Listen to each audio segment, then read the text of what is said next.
Hei, jeg heter jo Nina. Jeg har serien Nina Syrom, men I dag så ikke serien fra mitt syrom. Jeg har I litt over 2 år nå bare sydd klær etter Lutherlov-systemet. Et mønsterkonstruksjonssystem hvor du tegner ut mønsterne etter dine egne mål.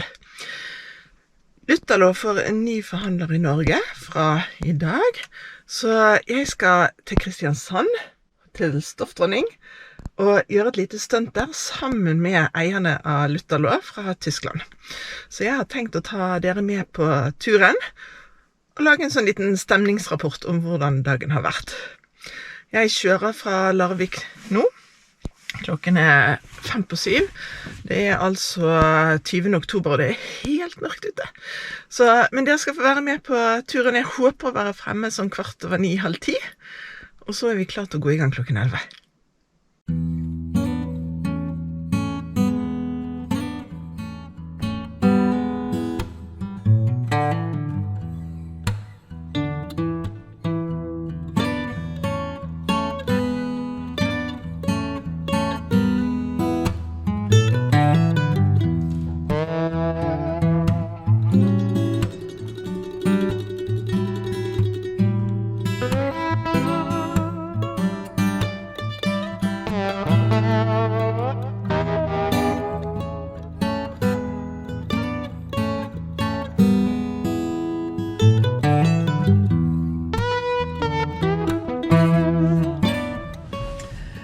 Jeg har kommet nesten halvveis til et sted som heter Brokelandsheia, som ligger langs E18. Jeg tar en liten stopp her før jeg kjører videre, men jeg ville så gjerne fortelle dere at her lå kviltebutikken som het Kvilteloftet. Og vi har hytte bare 20-25 minutter herfra. Så jeg begynte her, jeg så det var annonsert at de hadde sånn sykafé. Og vi har jo alle feriene våre på hytten. Vi elsker å være på hytten og fjellet, og jeg synes det helt topp. Men da begynte jeg en gang I uken å reise på denne kviltekaféen, eller sykaféen heter det. Jeg husker da jeg kom, da kjente jeg ingen. Så jeg smøg meg ned I et hjørne, og så satt jeg der og sydde klær. For det var jo masse kule stoffer å sy klær av I en sånn butikk. Etter hvert så ble jeg jo litt fristet til å se hva de andre holdt på med, og det var jo helt fantastisk søm og samarbeid de gjorde. Så egentlig alt jeg har lært om kvilting, og lappesøm vil jeg vel egentlig kalle det, for kvilting jo når du kvilter. Ja, kommer tilbake til det. Det har jeg lært her rett bak meg på Brokelandsheia av Bente Mo som hadde Kvilteloftet. Hvis du har en kviltebutikk I nærheten av der du bor, eller lappestoff, så vil jeg anbefale deg faktisk at du tar en titt og ser om de har noen sykvelder eller noe sånt. For det rett og slett, sånn som jeg opplever det, en enorm kompetanse blant de som holder på med dette her. Og det kommer ikke så veldig til overflaten. De sitter altså med en enorm presisjon når de syr sammen lapper og biter. Når jeg syr sammen et plagg, så har kanskje en søm på 40-50 cm, og så kanskje bommer jeg med et par centimeter, så gjør ikke noe for å klare å strekke stoffet til. Hvis du syr sammen lapper som kanskje 3 centimeter lange, da må det passe. Og det får altså disse med lappesømmen til, og det en utrolig god trening for å bli bedre. Men også når det gjelder frihåndskvilting, så var det jo her jeg lærte det, for jeg gikk på kurs her hos Bente Mo, og jeg tror faktisk det temmelig nøyaktig 10 år siden nå. Og jeg har fremdeles den prøvelappen som jeg sydde, og det var litt morsomt, for hun sa ta vare på den prøvelappen, så da kan du se etter hvert om det blir endring på det du holder på med. Det veldig gøy. Men greit, jeg skal kjøre videre.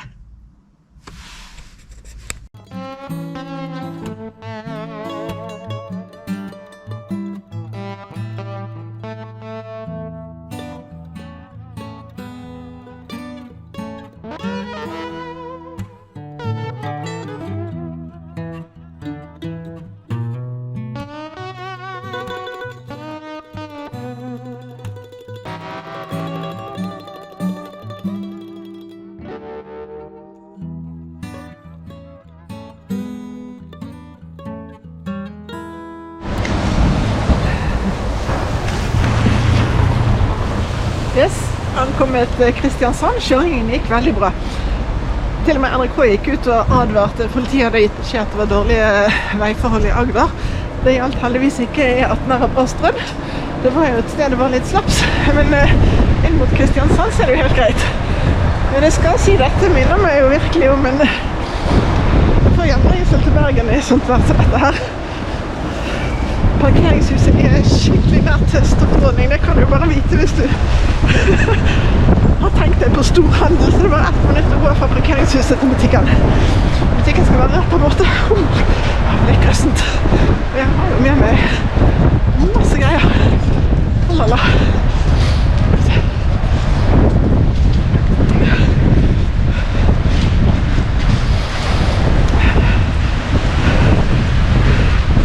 Hvis jeg skal se her. Stoffordning.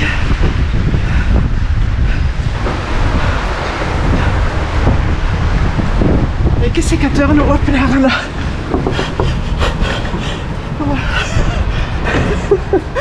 Der er Vanja.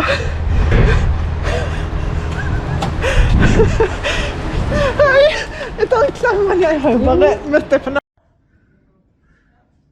Da har jeg kommet helt frem til Stoffdronning, og her er altså satt opp kurslokalet for dagen.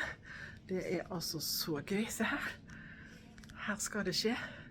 Jeg har truffet både Frank og Ralf Lutherlå, som forteller meg om selskapet, om bestemoren som dannet det, om familien som er involvert og engasjementet. Ja, dere må følge med. Som sagt, det blir live streaming klokken 3. Så skal jeg prøve å gi dere små oppdateringer underveis, men jeg tror og håper det blir litt hektisk her i dag. Vi ses etterpå. Så Nina er jo vår Norges ekspert på dette Lutherlå-systemet. Ja, og så hun oversetter også litt, fordi siden jeg ikke vet hva det dreier seg om, så er det litt vanskelig for meg å få oversette også. Så altså, det gjør ingenting om det er noen som ikke har fått dødsgod på engelsk eller noe sånt, så Nina fikser det. Do you want me to give an introduction first why I'm so compassionate about this? Yes.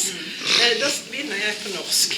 Jeg vet ikke om alle dere kjenner meg, men jeg heter jo Nina, og så har jeg nettsiden som heter Nina Syromo på YouTube, hvor jeg lager ut filmer hver søndag.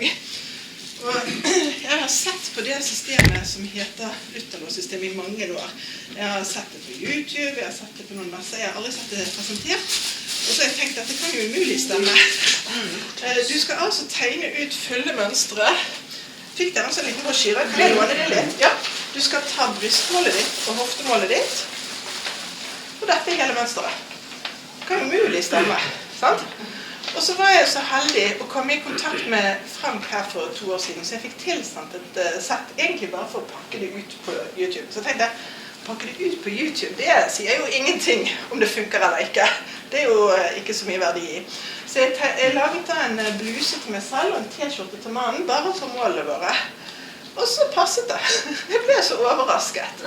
Og så fortsatte jeg. Så jeg er jo blitt Ja, jeg er så tilhenger, og det er jo fordi at jeg er jo ikke en A4-dame. Jeg er ikke høy, og ryggen er kort, det må jeg justere for. Men ellers så kan jeg bare, altså denne har ikke jeg gjort noen justeringer på. Bare tenkte mønsteret rett ut på onsdag, og så sydde den sammen, og så var det ny genser som passet. Jeg trengte ikke gjøre noen tilpasninger. Så jeg er ikke forbundet kommersielt med noen av de som holder på her. Jeg har samarbeid med Britta, for hun har vært veldig grei og gitt rabatter via et samsummer i gruppene mine. Og så får jeg de nye mønstrene som kommer fra Lutherlå, men dette er bare min hobby. Og jeg har fullstendig sluttet å bruke andre mønstre. Ja, så da skal vi få en demonstrasjon av selve systemet. All right, good morning, ladies. My name is Ralf Lutherlå. Like you can hear, I'm from Germany. Thank you very much for all of you to come today, and thank you Nina and Britta for inviting us. I think Nina explained already what she does on YouTube with this beautiful sew along videos. Today we would like to introduce you to our pattern making system, which is called the Golden Rule. You might have heard about our company or about our system, about the name. Our company has been founded already in 1935 in Germany, and meanwhile is translated into 17 different languages, is available all over the world. But the Golden Rule or the Golden Section although exists in other parts, like in math or art, biology.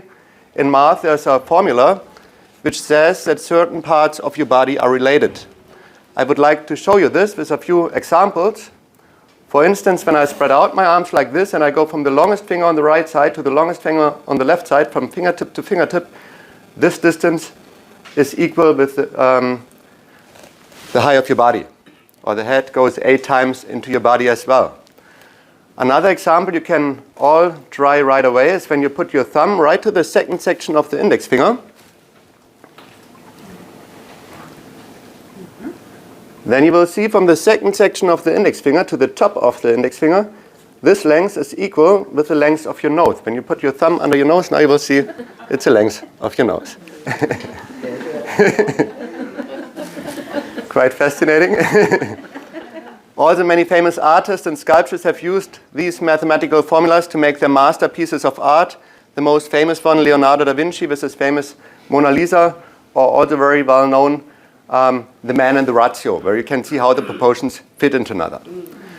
Our pattern making system takes advantage of this formula, and it enables you to make your own made-to-measure patterns with just 2 measurements, which is the bust measurement and the hip measurement. What we need, therefore, like always, it's important to have the right tools. One tool you probably all have at home, it's a tape measure. And attached to this tape measure, we have the special sizing scale. And if you open your folder, you will see a copy of the sizing scale on the left side. And you see on the left side, in the middle of the scale, we have big numbers. It starts with 0, then we have the 1, 2, 3, 4, 5, so it goes down until 8 on the scale. And then it goes on the yellow, on the tape measure with 9, 10, 11, 12, and so on. Those are the centimeters. On the other side on the scale, we have many small numbers. It starts with a small red 50. Then we have the black 52, 54, 56, 58, and it goes up until 140. And these numbers from the small red 50 up to the 140, those numbers are representing your bust or hip measurement in centimeters.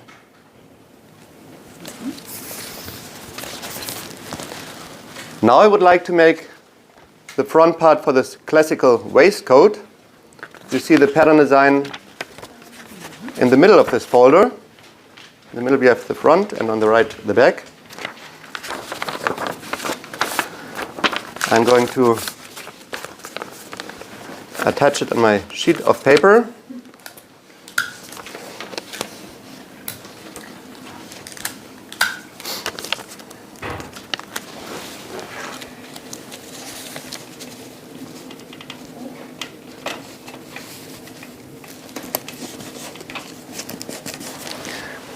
And then I need a free volunteer. Maybe you're going to be my volunteer.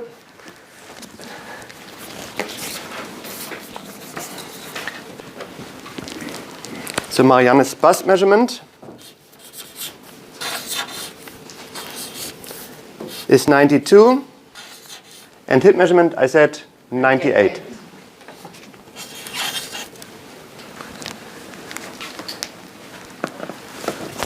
I hope you all understand me so far. Yes.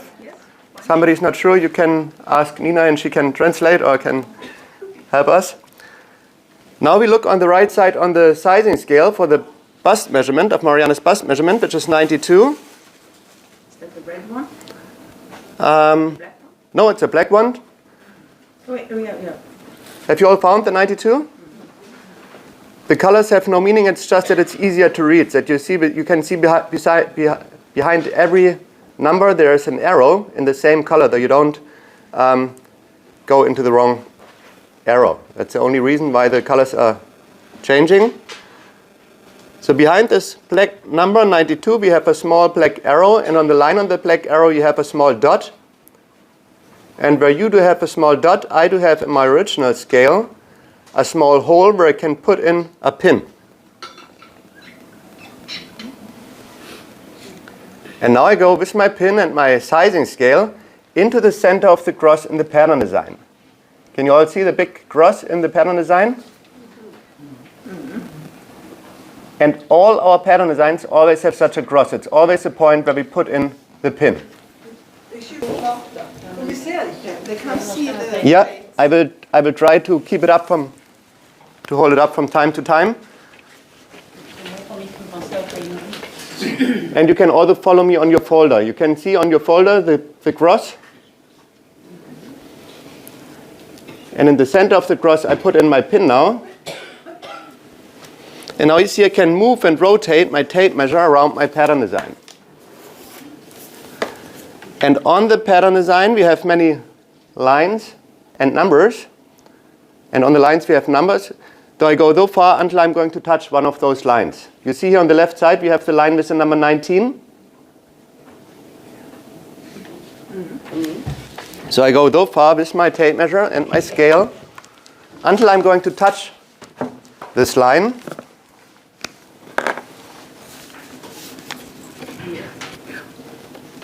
Just important that you really touch the line, that you have the right angle, and that you keep the tape measure really straight. And the number 19 stands for centimeters, so it tells me now to go up to the number 19 and make a dot right next to the number 19. It's always on the left side of the measurement. It's always on the same side. Always you can just touch it from one side, and on the side where you touch the line, on this side you make the dot. I got a request for a translation. Yes, please. Så det du gjør, det at du tar brystmålet og hoftemålet. Og så har vi dette målebåndet som har en hardplastdel nederst. Og på målebåndet så det en kant med masse små hull i, markert med et tall. Og det tallet representerer bryst- eller hoftemålet vårt. Den begynner på størrelse 50, det ganske lite, og så går den opp til 140. Så det en god spredning i størrelsene vi kan ha. Når du har tatt målet til Marianne, så begynner du med 92, og han har satt inn stiften der hvor det står 92. Noen av tallene røde, noen av tallene svarte, det bare for å se de bedre. Det har ingenting å si. Så setter du pinnen inn i krysset. Har dere funnet krysset på arket? Ja, rett inn der med stiften i 92. Så begynner du ut langs den ene siden. Så han begynte midt foran. Der står det 19. Det representerer antall centimeter som vi skal måle oss ut på målebåndet.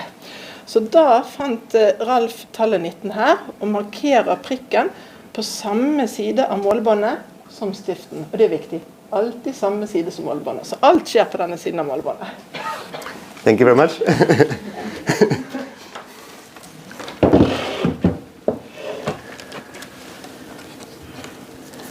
And now we go to the next line, and you can see on your folder the next line says 19.5.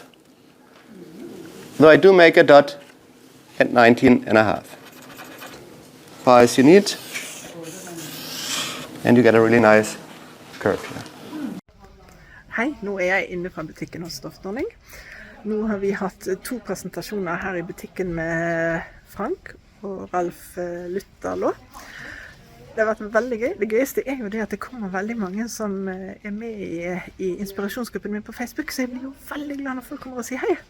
Så dette her jo kjempekjekt. Og så ser jeg jo det at jeg kommer jo ikke til å reise tomhendt hjem herfra i dag, for jeg tenkte jeg skulle sy en ulljakke til mannen. Han har lagt inn bestilling, så jeg skal ha med meg noe ull, så jeg kan få laget en jakke til han. Kanskje jeg klarer det som en overraskelse til jul. Jeg får se. Ok, men jeg skal gi dere litt rapporter sånn i løpet av dagen. Nå det sånn at hvis du vil følge neste demonstrasjon, så kan du gå til Stoftordning sin Facebook-side, og så blir den streamet der 3. Da ses vi der. Hei sann. Hjemme igjen etter en lang kjøretur, en lang dag, men ikke minst en kjempegøy dag. Jeg hadde jo håpet jeg skulle få filme enda mye mer i løpet av dagen, men jeg skal vel nesten si at heldigvis har det vært så mange å hilse på og prate med og så mye å gjøre, at jeg har ikke fått tatt opp kamera. Sånn kan det jo gå. Planen var der i hvert fall. Jeg håper du synes det var gøy å se litt fra denne dagen. Og så vil jeg minne om at hvis du interessert i å vite mer om Lutherlå-systemet, så har jeg jo en hel seksjon på nettsiden min ninasyrum.no altså under menyen som heter Lutherlå. Og der finner du informasjon helt fra start. Hva det? Hvordan prøver du det gratis? Så jeg har veldig, veldig mange plagg som jeg har sydd. Jeg tror på disse 2 årene nå så har jeg sydd ca. 30 plagg og laget 25 filmer. Så jeg tror at det nok å kose seg med der en liten stund. Du enda mer interessert enn det, så blir du med i inspirasjonsgruppen min på Facebook, Nina Syrom inspirasjonsgruppe. For der kommer det jo til å bli spørsmål og svar og aktiviteter rundt dette fremover. Nå skjønner jeg det at sengen roper, så jeg skal si tusen takk for følget. Jeg håper du vil gi meg en tommel opp, for det betyr så lite for deg og så mye for meg. Og så ses vi neste søndag til ny film. Ha det bra!